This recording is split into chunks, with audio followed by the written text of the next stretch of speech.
Welcome, L&D friends. We are delighted to be here today to show you how we've been helping organizations create impactful, engaging certification programs that drive skill development, support industry leadership, and create lasting value for both learners and businesses. A little bit more about us. I am really excited to introduce you to our team. First, we have Annie Hodson, who leads our client solutions and marketing teams. She is really passionate about partnering with clients in the early phases of their projects and dreaming about what's possible to solve their challenges. Next, you'll hear from Katie Pionio, an account manager who has worked on dozens of certifications over the years with her clients. And here's a fun fact. Annie and Katie are actually sisters. I just learned this about 20 minutes ago. So talk about out of the loop. Jane Fairchild now, our learning and knowledge management expert, is a collector of fancy fascinators. There are pictures. And Jane has over 20 years of experience designing certification programs that make a real impact. As for me, I'm Tiffany Wojnowski, Senior Learning Evangelist and resident bird enthusiast here at SweetRush. I will be guiding you through our session today and monitoring chat, taking a look at your questions. So shout out if you have any. Let's dive right in. We are incredibly honored to be recognized by our hosts, e-learning industry, as a top company for upskilling and reskilling employees. And as we know, certifications are all about skills. A quick word about SweetRush and who we are. We launched in 2001 and have been fully remote since 2009. We focus exclusively on people-centered services such as custom learning solutions, emerging technologies, L&D staff augmentation, and applying our craft to serve nonprofits who do good things in the world. We are honored to receive numerous industry awards for the solutions we develop with our amazing client partners. Now, our research showed back in 2022 that skills are a top organizational priority. And they've been a major driver for HR departments, people managers, and of course, L&D folks like us. Why is that? Well, as our world gets increasingly volatile, uncertain, complex, and ambiguous, aka VUCA, organizations are taking inventory of the skills that they have in-house, the skills they need for the future, and how to apply them to the work they do every day. When new folks come on board, organizations want a quick and easy way to understand their skill sets, achievements, and levels of expertise. The same goes for the folks who move on. So many L&D teams are turning to certification programs that help them speak the shared language of skills internally, across organizations, and even throughout their industry. Annie's going to share with us why that is. Annie, over to you. Thanks. Yeah, so let's talk a little bit about why certifications matter more today than ever before. You know, it's really empowering to be able to own your own skills. It's this amazing opportunity for learners to be really proactive with their career development. And we're in this skills-based economy where what you can do is sometimes more important than where you went to school. And the half-life of knowledge is shrinking, meaning the skills we learn today may not be as relevant in even just a couple years. So traditional university degrees, I think, are still great, right? They lay a really important foundational knowledge, but that just doesn't keep up with how quickly industries are evolving. And that's where we're really seeing that certifications are coming in. They're agile, they're targeted, and they allow us to stay really current in this fast-paced world. So certifications provide a fast and effective way to validate your expertise. It lets you signal to employers that you're staying ahead of the curve. And creating a certification program means that you can ensure your team or your industry has exactly the right skills needed to meet all of those demands and for them to keep growing into what they might need for tomorrow. So today we'll share some of the needs and vision that have led a couple of our more forward-thinking, skills-based organizations to create some of their own certifications. And we'll look a little bit behind the scenes too at the design and development process. But first, we'd love to know a bit about where your interests lie to help guide the conversation today. Mel, can we launch our poll? All right, you should see a little poll popping up about your interest in certification programs. So keep that open for a couple seconds.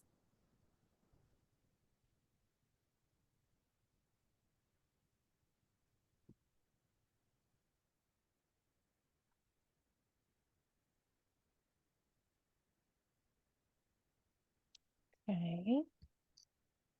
Yeah, a lot of different reasons that we partner with clients who are thinking about building certifications. So we listed a handful of them here, but very interested to see what others think. Nice. Okay, we've got we've got majority of internal skill development folks who are interested in skilling and reskilling. And we've got a good balance, I think, of the other few. So there are a lot of different motivations here. So whatever you voted, we've got something for everyone, and we are excited to tell you more. Back to you, Annie. Great, thanks. Okay, so as we explore the art and science of building high impact certification programs, we will be looking at 4 different real world case studies from industry leaders. And each one of these 4, I think they really showcase a unique approach to solving challenges and all different reasons that these organizations were creating certifications. Um, Definitely each one is unique and has some different perspective. So first we'll explore SHRM's People Manager Qualification. That's a program that was designed to provide leadership in the HR space. And SHRM really excelled here at exciting learners by using storytelling and character development to create a really immersive experience for learners. Next, we will look at the Google HR Ops program. That's where the focus was really on reskilling internal teams, building capacity for a major shift that they had in some new ways of working. And we'll see how we did some very extensive skills mapping and used personalized learning to create some high impact moments in a moment of big change. And then we'll look at our partnership with Coursera. We've created at this point thousands of hours of learning experiences together. And one of the key hurdles with Coursera can be sourcing subject matter experts for complex topics like AI. So we'll share a little bit about how we've managed that. And then finally, we'll dive into Intel's Cloud.U, a program that is meant to help build brand reputation. They're also using it to generate revenue. And we'll take a look at how Intel crafted their go-to-market strategy, how they found the right distribution channels to make sure that their certification was successful. So each of these case studies, I think, really highlights different aspects of the certification process, whether that's reskilling, engagement, SME sourcing, revenue generation. So we'll get, I think, a well-rounded look at the power and potential of certifications. All right, we'll jump in with one of our first case studies here. So let's set the stage. SHRM, that's the Society for Human Resource Management, they wanted to create a learning experience for new managers. Now, SHRM is the largest HR organization, and this is their People Manager Qualification or their PMQ program. And something I think is interesting is this training really gets at this important moment in someone's career, right? So think about, you've been made a manager, but you've never done this before. Like that's a really vulnerable moment for someone. And that's what this particular training is all about. So the program has 13 hours of learning. And, I think the mandate in that was like, okay, how do we make this bingeable? How do we make it something that people will enjoy taking? But even to the extent that they would want to talk to their friends about it too. And for SHRM, a program like this, it's a really important way for them to support the growth of HR professionals. And SHRM is so good at doing this. And it also represents a really important revenue stream for them, right? So by offering these kinds of top tier certifications, they provide a huge amount of value to the HR community. And they're also generating significant revenue for their association.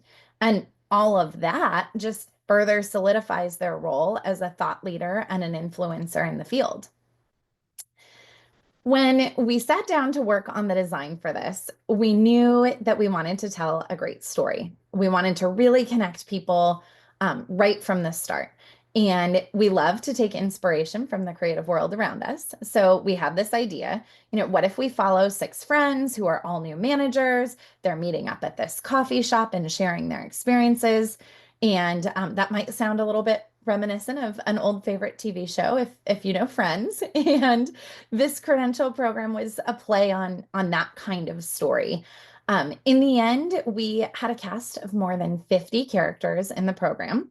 And we think a lot about how we're representing diversity in all of those characters and designing to be sure that every learner finds someone in that mix that they feel like they can relate to. And, it was a lot of fun. We had everyone from a postal worker to a pet parrot. So quite the spectrum along the way. In this first episode, we follow Elle, who has just been promoted. And like many new managers, she's excited, but she is also nervous. And she's listening to her friends' reactions, and she starts to feel this thing we call FOMO, or fear of messing up. And this feeling, if you have ever been a new manager, it is very real, and it can really hold you back from making confident decisions. I think it's something we've all experienced, and we know we have this big opportunity, but we're scared of messing it up. So thankfully, Lainey, her friend, steps in with some great advice, and they talk about achieving quick wins. And, quick wins are this important management skill that helps new managers gain early confidence as they're delivering value to their teams. And all of those small victories along the way help build momentum for the manager and for the team. And then as the episode progresses, Elle looks to her friends for examples of how they've navigated their own challenges as new managers. Each character shares a story, making this part of the learning journey that's really highly interactive. Learners can engage with the characters, they can hear different perspectives, they can relate all of those stories back to their own experiences. And so, in the end, by deepening the learning, what we're really doing is encouraging the learners to take part in this self-reflection activity. So in this example, they're thinking about their own work environment, they're identifying quick wins that they could achieve right now. And by reflecting on what they've learned and applying it to their own situation, they can bridge that gap between theory and practice. And we make sure that they walk away with these really actionable insights. So I would say this certificate program was really all about that idea of bridging the gap between the learning and the real world. And in this case, we did that with a lot of great stories and characters to really make the learning relatable. Thank you, Annie. I know that I binge watched my way through many of those PMQ episodes, so definitely hit that mandate. One of my favorite things about this program is the creative approach to assessment. It's super interactive and really interesting and part of the story. Jane, I know you were involved in creating those assessments. Could you share a little bit about how you did that with us? Sure. A critical piece of any credentialing program is making sure that the assessments accurately measure both the key management skills and the performance objectives. So to achieve this, we worked closely with the psychometrician, Barbara. Barbara played a critical role in designing these assessment scenarios. She suggested the initial setup for each scenario, making sure that the situations would challenge learners in meaningful ways. Then one of our learning experience designers took that setup and wrote the full scenario. But Barbara's expertise didn't end there. She made sure that each scenario mapped directly to both the program objectives and behavioral indicators, guaranteeing that the assessments were both valid and reliable measures of a learner's skills. This collaboration between the learning experience design team and our psychometrician made sure that the assessments were not only engaging, but also rigorous, helping learners truly earn their credential. I love that. Thank you. Folks in the audience, if you'd like to know more about what it's like to work with a psychometrician, I'm going to drop a link to a Q&A with Barbara into the chat. So here goes, and we will go back over to Katie for a look at certification at Google. You might have heard of it. Great. You might have heard of it. Great. Thanks, Stephanie. And hi again. I'm Katie. As we shared earlier, I am an account manager here at SweetRush. I love working on certifications, so I'm excited to share more. And we're going to jump into looking at Google HR Ops. So picture this. Google is undergoing a massive shift. They have hundreds of employees, each one incredibly talented, but the future of work is changing fast, and they needed to reskill these employees for entirely new roles. So we're not just talking about minor updates to their skills. We're really talking about preparing people to thrive in roles that didn't even exist a few years ago. The challenge was, how do you create a learning experience that not only equips them with those high impact skills, but it also really gives them the confidence to step into the uncertain future with clarity and with purpose.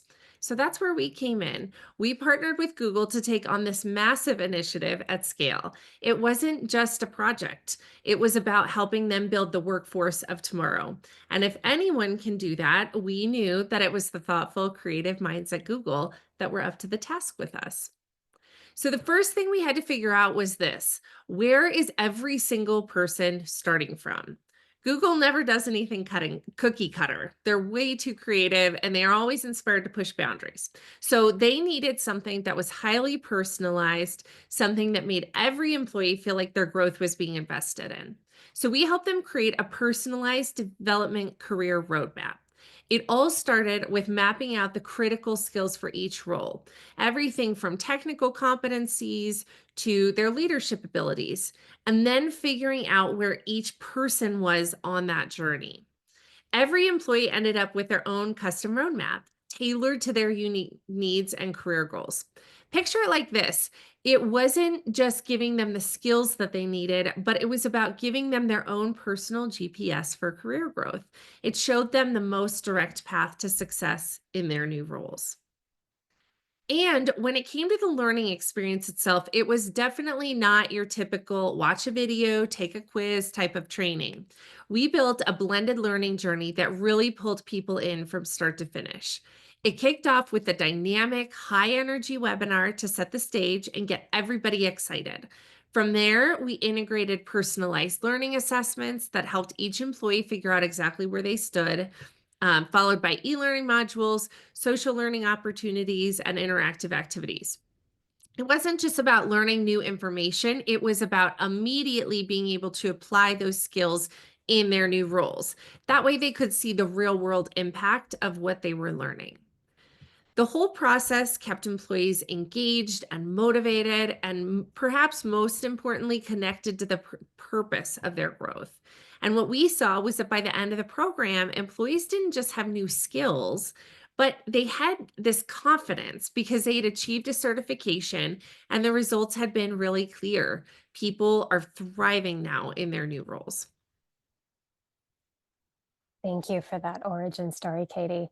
I'm amazed at how we helped Google create career development roadmaps for such a large, diverse group as the folks at Google. Annie, you were a big part of this project. Can you share more about how you approached the skills mapping for all of these roles? Yeah, great question. It was definitely a big undertaking. I would say that the key, I think, to skills mapping, especially in this project, it really was all about collaboration. So we worked closely with Google's leaders and subject matter experts to get a really deep understanding of the skills that were needed for each role, everything from the technical competencies to leadership abilities. One insight that might be helpful for others if you're thinking about taking on a big skills mapping project or a certification, it's this idea of starting with the end in mind. That's always, I think, a really big theme for us. So before diving into the actual mapping, we made sure that we had a clear picture of what success looked like in each role. And that allowed us to reverse engineer the skills that are needed, which just made the entire process way more focused and way more strategic. Another tip that you might keep in mind We did not rely just on broad job descriptions. We got really specific. We worked with the SMEs to define the skills, but then also the proficiency levels that were required. And that really helped to create more actionable career roadmaps, making it clear where employees were starting and then where they needed to go. So by the time we get all of those details right, we get to a place where we've been able to make sure that every person's path feels really personal and really targeted. Thank you, Annie. Thank you for that detail. I'm also seeing a question from one of our attendees today. Jim is wondering, what's the connection between SweetRush and SHRM or the other organizations? I think that's a good one to answer. Yeah, I can jump in on that one too. Great question, Jim. So SweetRush is a learning agency, and so we partner with clients across all different kinds of industries to provide thought partnership and learning strategy, deep expertise in things, and then all the way into creating solutions for them. So the full design and development process of all of these certifications. Most of the stories that you'll hear today, we partnered from the very beginning when we were just ideating about what's possible, all the way through to the actual launch of the program. But you'll hear about, in one of these case studies, we partnered in a slightly different way too with Intel. So that one's coming as well. Thanks so much, Annie. I think we're going to jump over to Jane next. Thanks. Again, I'm Jane, Manager of Learning and Knowledge Management. It's interesting how different each of these certification programs is, rather like the wide range of certificate programs we've partnered with Coursera on. These span fields from things like UX design to product management to supply chain management and even AR development. And these career certificate programs were developed with a wide range of organizations, including Meta, Microsoft, Unilever, Google, and many others. We've created certificates about some emerging topics like the metaverse, and we've incorporated AI into both the coursework and our internal processes, including using AI to generate not only course outlines, but actual course content. The Coursera collaboration is exciting because of how it's grown and evolved. Our very first project several years ago began with a partnership between Coursera and Google. Google was seeing a critical gap in their talent pipeline, particularly in IT support. This was an opportunity to address their own hiring challenges and give back to the broader community. What's really impressive is that while this program helped Google meet its own needs, the benefits were much bigger than that. You know, most of the people who complete the IT support certificate won't go on to work at Google. And that's part of what made the program such a success. It created a more skilled workforce for the entire industry, not just Google. But that IT support certificate with Google was just the beginning. Although I've worked with Coursera for years, I was surprised to recall that we've worked together to create 18 different certificates. Each program is designed to deliver engaging, high-quality instruction, more than 90 hours of content per certificate, and they've been completed by millions of learners around the world. These courses consistently rank among the most popular on Coursera with average ratings of 4.8 out of 5, which speaks to both the value and impact they bring to learners and the industries they serve. All of the career certificate programs include video-based instruction, simulations and case studies, hands-on practice, quizzes, and more. But some of the courses also include web XR experiences. These are flexible interactions that help learners really get immersed. If the learner has a headset, great. They can use these experiences for a fully immersive VR simulation. Virtual reality is so powerful, it can really make a big impact for learners, but it's also challenging to scale. Not everyone has a headset, but that's no problem. The same experiences are also available via desktop or mobile browser, so everyone can benefit. One of the key reasons the career certificate programs have such high learner satisfaction is the thoughtful design and key elements that we include to enhance the learning experience. Let's walk through some of the factors that contribute to the high star ratings these programs consistently received. First, storytelling. We weave career stories and expert profiles throughout the learning journey, giving learners a sense of real-world context and helping them visualize their own future success. This keeps them engaged and makes the learning feel relevant. Then we incorporate real-life scenarios. These scenarios we create mirror actual learner challenges that they'll face in the workplace, making the content feel both authentic and closely tied to their career goals. Assessments also play a crucial role. We use both practice and graded assessments to gauge career readiness, making sure that learners feel prepared and confident to step into the new roles by the time they complete the certificate. Another big contributor is our early SME partnership. From the very beginning of the design process, we bring in subject matter experts to collaborate closely with the learning experience designers. This partnership ensures that the pedagogy is strong and that the content is accurate, building trust with the learners right from the start. Finally, we use infographics to simplify abstract or complex concepts, making them easier to digest. These visuals help learners grasp important ideas without feeling overwhelmed by text-heavy content. Together, these elements create a well-rounded, engaging learning experience that keeps learners motivated and delivers high-quality results. Thank you, Jane. I'm always amazed by how much expertise it takes to create highly specialized programs like these. I wonder about a skill like AI, which is super new and moves so fast that many organizations don't yet have in-house experts. So they really need to bring in those external SMEs. I know Katie has a lot of experience with that. Katie, what are some of the challenges you found as you source these unicorn SMEs? Absolutely. There are indeed some challenges.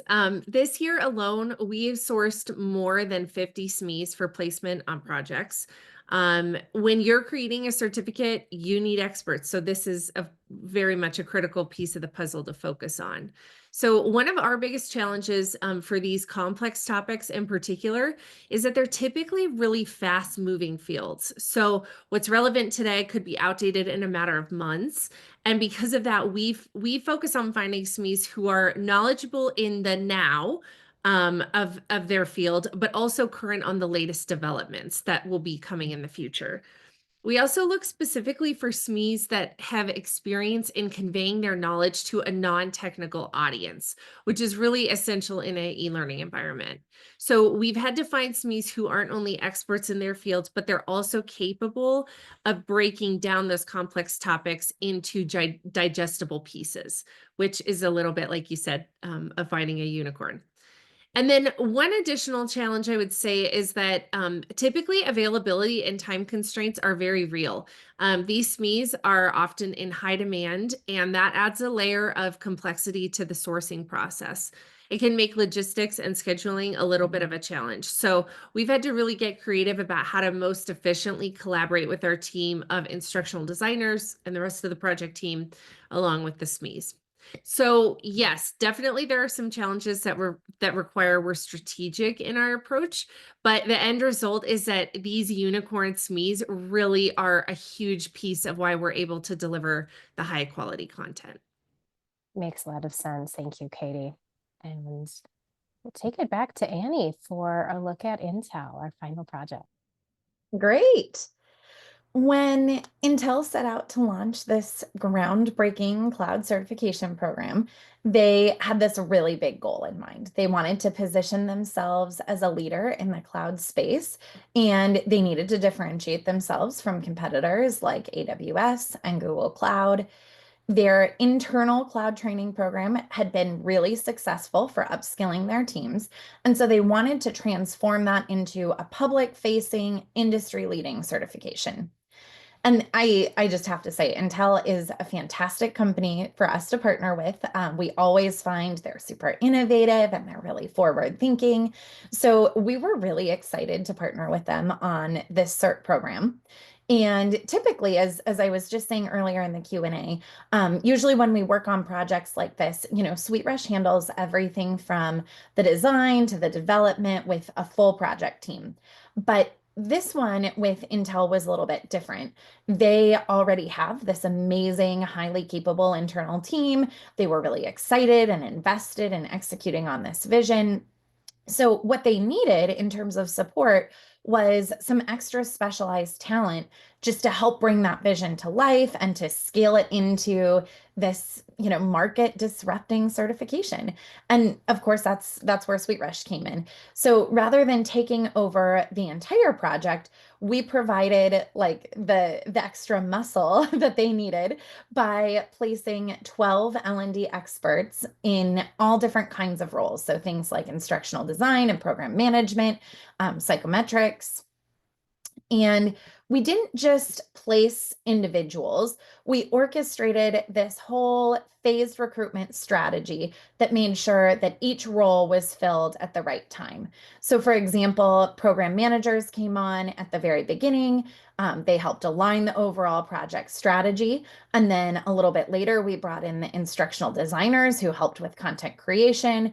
And still later, we brought in technical specialists that were working on all of the infrastructure and that were working on the infrastructure and bringing everything together. So the key here, I think, is scalability. Whether you're building a certification for internal use or for a whole global market, it's really critical to make sure that you have the right people in place at the right time to move the project forward efficiently. So thinking through your team strategy up front, that's always going to be best. We've partnered on a lot of projects where an internal team gets partway through the design process and they just realize, like, this is going to take us years to finish if we don't get some help. So SweetRush can also jump in at any point along the way. And there's definitely this critical strategy to just thinking through who you're going to need to take on a project like this and how you're going to set them up for success and the ability to move really quickly. So true, Annie. What I find really interesting is that every one of these programs needs to get out to learner audiences that are often spread out all over the globe. Katie, I know that you were close to this project as well. Can you share a bit about the options to distribute these certification programs? Sure. So, one of the most important decisions Intel needed to make was how to distribute. Distribution is a key part of a certification success because it's not just about what you're creating, but it's how do you get it in the hands of the right learners. Many organizations have information they want to share and maybe also monetize. So, you might be an enterprise recognizing that your internal team needs to upskill, but not just upskill, really have a credential that helps them communicate their mastery. So there's several approaches that a company like Intel could consider. They could host the program on a popular platform like Coursera to reach a global audience quickly, leveraging a well-established marketplace for online learning with them. Alternatively, they could use their own LMS, which gives them more control and flexibility over the learner experience. And another option would be to sell the certification as a white label solution to other organizations, allowing those companies to distribute it through their internal systems. So each of those strategies has its own benefits, and part of our role is to help our clients assess the best option for their needs. With Intel, we worked closely with their team to explore different avenues for distribution to make sure that the certification reached the broadest and most relevant audience possible. The right distribution program really can make or break a program's success. And so it's something that we take a lot of time and help every client think through really carefully. Sounds like it goes back to needs analysis. I know a few of us are on that soapbox, something we talk Yes. about a lot at SweetRush. Before we move on, I want to take this question from Jennifer, who dropped into chat. I love that you use a team approach that best utilizes each professional's skills. I am dismayed to be seeing a move away from this in our industry. Do you see that too? What are your thoughts on the one person does all trend? Oh, good questions. Mm. Yeah, I do think this is a great question. We sometimes call those people like a one-person band, the person who can do it all. They project manage and they're a learning experience designer. They do their own creative and their own technical. And I think what I would say is it's about having the right talent and the right approach, the right team for each project. So when we think about these certificate programs that we're talking about today, these are massive undertakings. Typically, SHRM, for example, was 13 hours. all the way up to the Coursera career certs are typically 90 to 120 hours. So that's a huge learning project.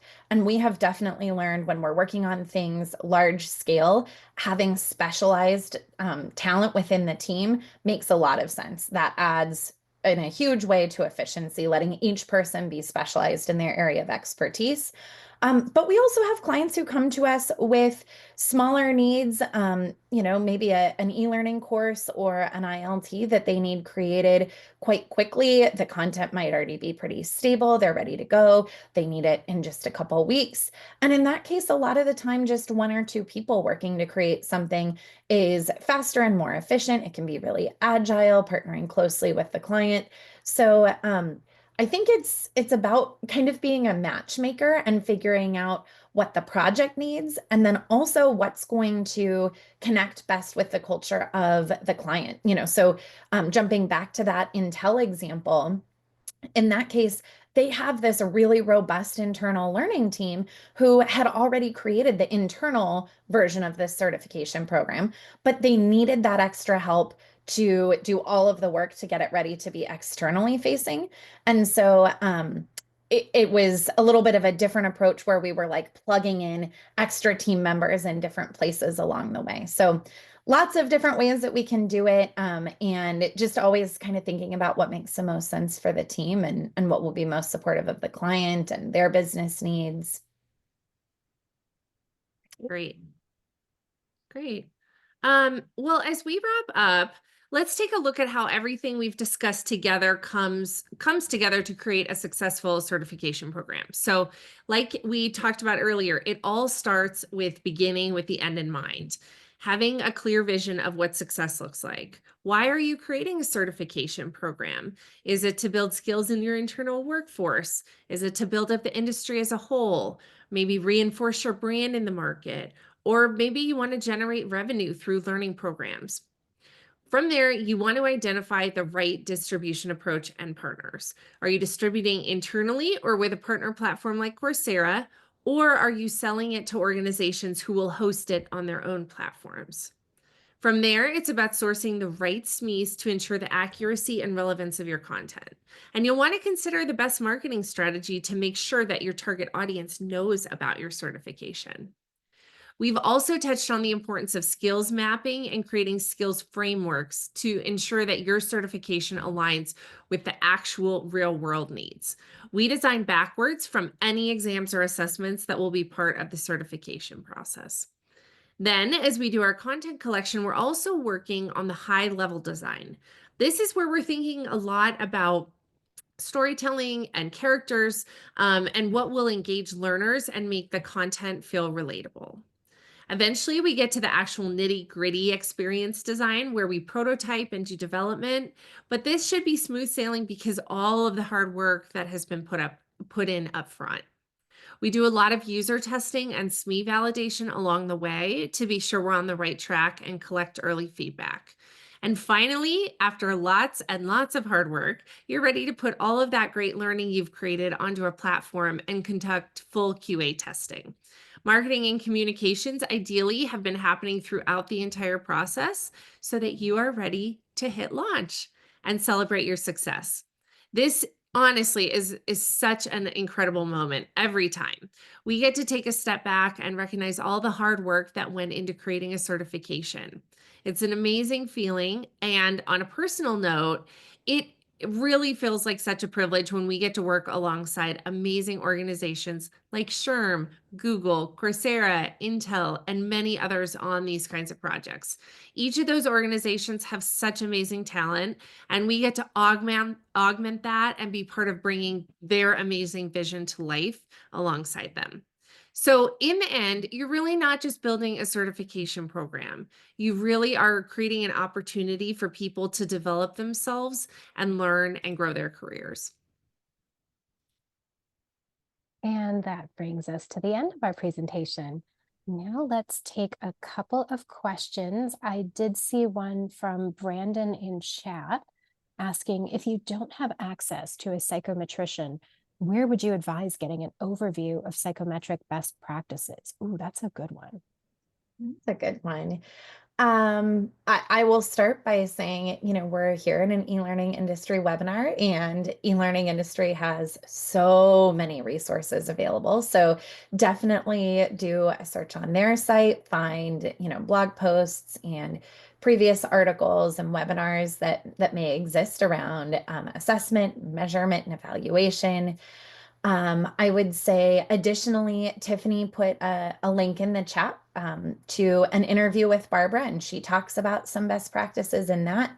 And then just something else to keep in mind, certainly not always a realistic option for every project, but if you need someone like a psychometrician or an animator or someone, with a very specialized SME skill set, something like that, that's a lot of what SweetRush does too, is we have this incredible talent pool, and we can loan you a psychometrician to do some consulting and provide some expertise on something that you might be working on. So that's always an option to keep in mind too. Oh, yep. Thanks, Tiffany, for posting that link again. Great. Of course, of course. Okay, we've got another good one, and this one is about it's kind of a use case question. How can you tell when you need a certification program?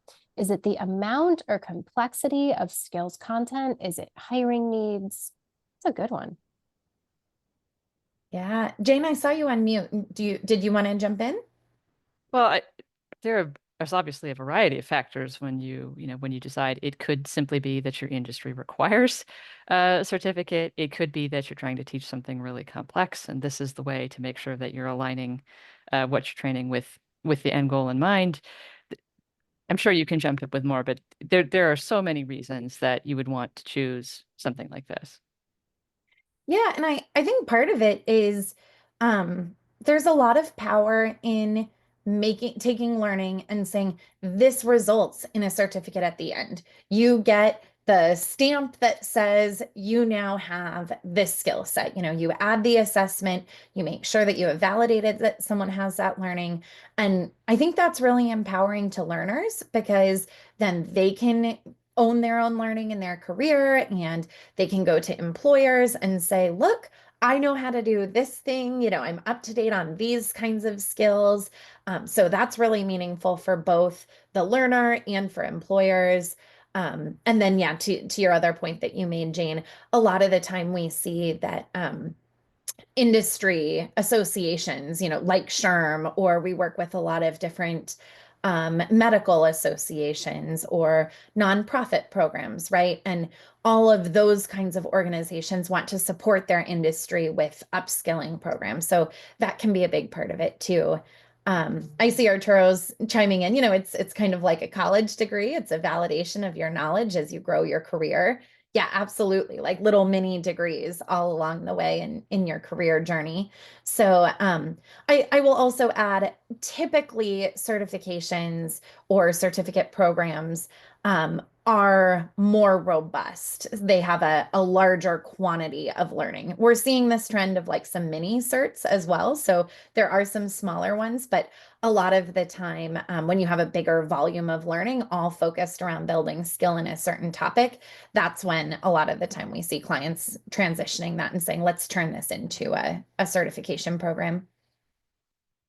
Thank you, Annie and Jane. Those are really robust answers. Okay, this next one is around the reality of timing. We're all under time constraints, right? How long does it take to build a career certificate program? I can jump in on that one, Annie, unless I feel like you were Yeah, go for maybe it. at the edge. Well, like so many things with certifications, it totally depends. I would say that, if you're talking about creating something that is a single course, or, something that is more smaller scale, we can do that within a couple of months. We often, launch Coursera certificates within a time frame of about 4 months with staggered launches. When there are time constraints, we have some really creative ways that we can work around that and be able to get things to part part on the platform as soon as you need. And so it also really depends on how stable the content is, or how much content development we're doing. Like Annie spoke to earlier, depending on the model that we're using, whether it's a team approach or a one-person show, sometimes we can get things put together really quickly and augment in different ways depending on what's already there. But I would say, anywhere from on the shorter end, like a couple of months to, closer to 6, 9 months, something like that, depending on the scale. Thank you. Yeah, sounds like it varies according to a couple of different factors. Thank you. Okay, this next one is more around the distribution and the marketing here. This attendee is saying, I work with an organization that wants to create and sell a learning program, but we are not sure how to host or market it. How do we figure that out? Ooh, that's a good one. Yeah, I can at least take an initial pass at that one. So, Katie was sharing a little bit when we were talking about Intel about some of the different distribution strategies that exist. Many of our clients create certificate programs and they're using it internally. So it lives on their LMS, they host it, and it's for learners within their own organization. So in that case, I think a lot of the time it's fairly straightforward. But when you then think about creating something that you're going to sell and that you want to monetize, then distribution gets a little bit more complex. You still could host it yourselves. There are a lot of LMS platforms that have payment portals and modules that are attached to them to make it easy for people to register for something and pay and get their login and have access.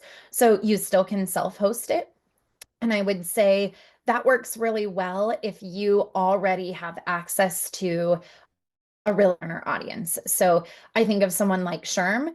They're super influential in the industry. They're well known. The people manager qualification is well known. They do a ton of marketing themselves. So they can host it themselves because they have people coming to them seeking this out. In other cases, if you are an organization that doesn't necessarily have access to as big of a learner base, or you're just trying to expand and reach more, then you might want to consider hosting it with some kind of partner. You heard today, we do a lot of work with Coursera. So many organizations come to Coursera and say, we want to put our cert on your platform because we know that that will give us, broader access to a large set of learners. So that can be a great option. And then the last one in there, I would say, is that you could bundle it and sell it to other organizations for them to put on their own systems and kind of use internally. I'd say that's really common.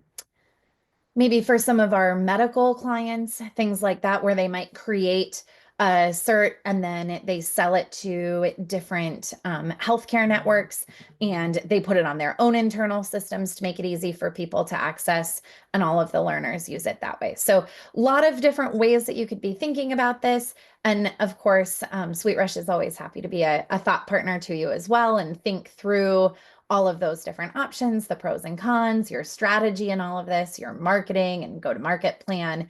So a lot of different things to keep in mind. Thank you, Annie. We just had a question come in. What is the best way to get learners excited about new certificates? Oh, that's a good one too. Katie and Jane, do either of you want to jump in? I have a few thoughts. One thing, so one cert that comes to mind that was mentioned earlier in our discussion was we created something cert called "What is the Metaverse?" And I think sometimes the topic itself can be what really excites learners. That course was very popular because it's an area where it's new, it's kind of flashy. A lot of people don't know about it. I think sometimes the topic itself can be what really drives a lot of that excitement. I also think another thing that you can use to generate excitement is be really thoughtful about the SMEs that you're bringing into the project. So, you know, if you're creating a certification with video, if you have the ability to have very known SMEs on camera, that will generate a lot of excitement. I'm again thinking particularly to some areas around AI and things like that that are a little bit more emerging. But really, in any case, I think SME placement can do a lot for that.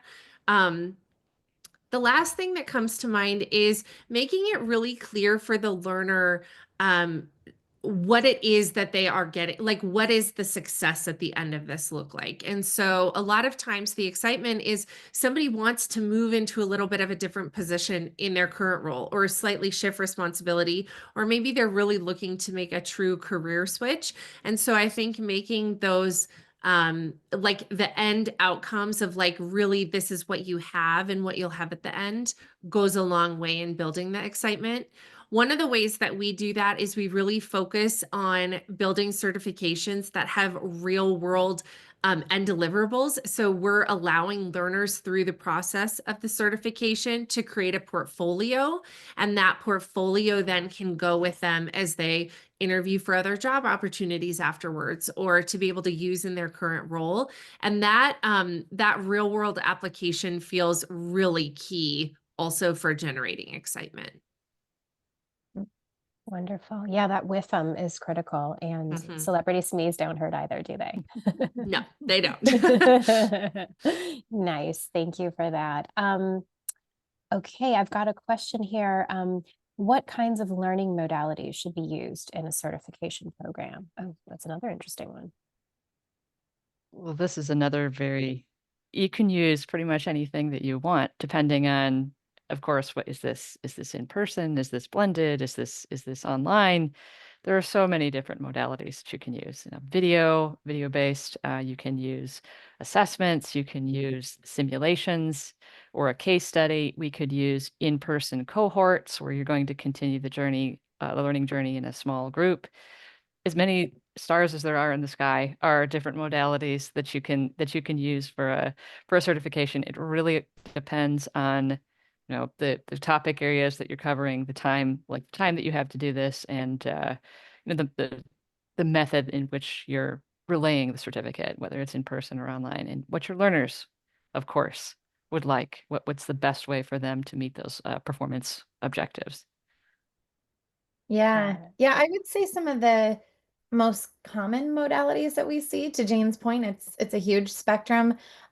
We do see a lot of video-based instruction. That seems to be pretty common, particularly in the certificates world. Lots of e-learning. You know, we love the storytelling and the interactivity that can come from e-learning.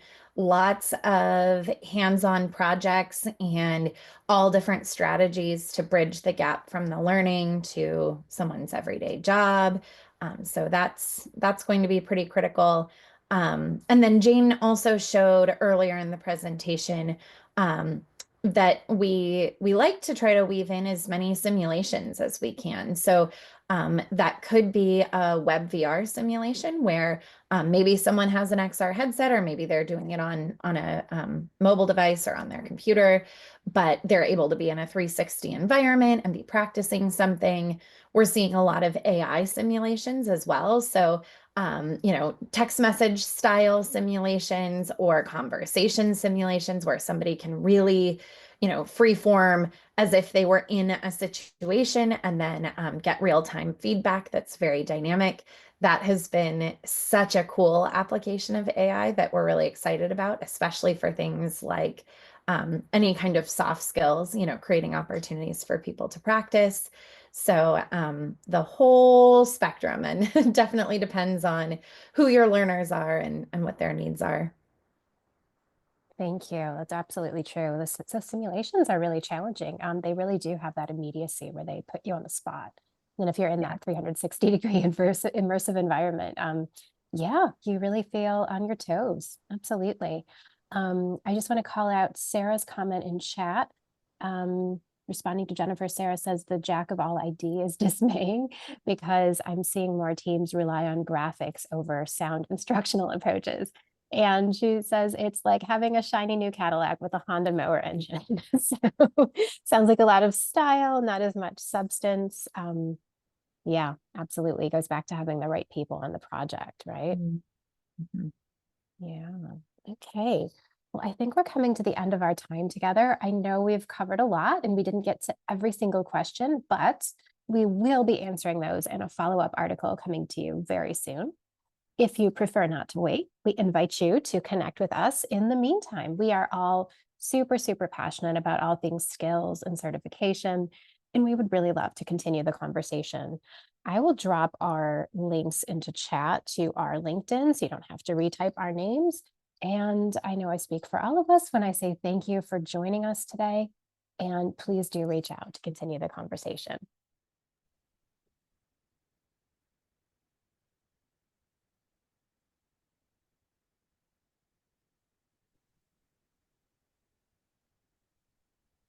Thanks everybody for joining today. Thank you to SweetRush for an amazing presentation. As always, this session was recorded and will be made available. You'll receive a follow-up email within 1 business day from eLearning Industry. But don't worry, if you missed that email, know that you can go to elearningindustry.com under webinars, and all of the recordings can be found there. We have a lot of great recordings over the years from SweetRush, so you'll want to check those out. So thanks to the 4 of you. Wonderful panel as always, and thanks to our wonderful participants. We hope you have a wonderful rest of the day or evening wherever you are in the world, and we look forward to seeing you in future events. Thank you. Thanks, everyone.